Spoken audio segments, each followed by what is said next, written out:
Bonjour à toutes et à tous.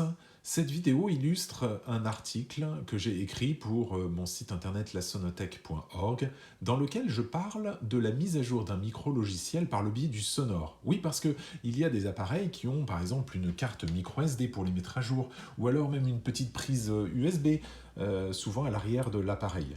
Eh bien, dans cet appareil qui est un synthétiseur modulaire permettant de faire de la musique électronique, on va écouter.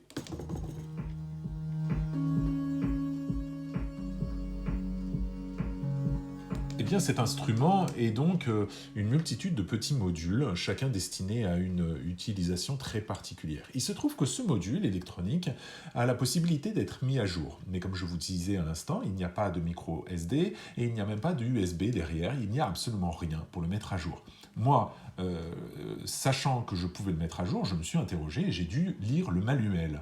Eh bien, pour mettre à jour cet appareil, il suffit de tout débrancher de cet appareil, comme ceci. Voilà.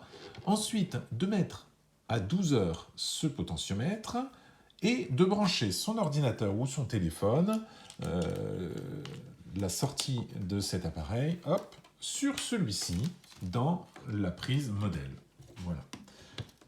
Voilà. Et en rallumant cet appareil, en appuyant sur B, eh bien, vous devez lancer un son qui va mettre à jour le micro-logiciel de l'appareil, ce qui est assez bluffant, hein, faut bien avouer.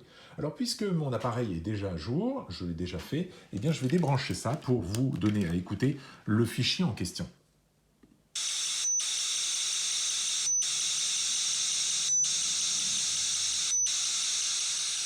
Alors forcément, c'est totalement inaudible, puisque l'idée de ce fichier, c'est de reprogrammer les puces informatiques qui sont le système informatique qu'il y a dans le Pixie. Hein.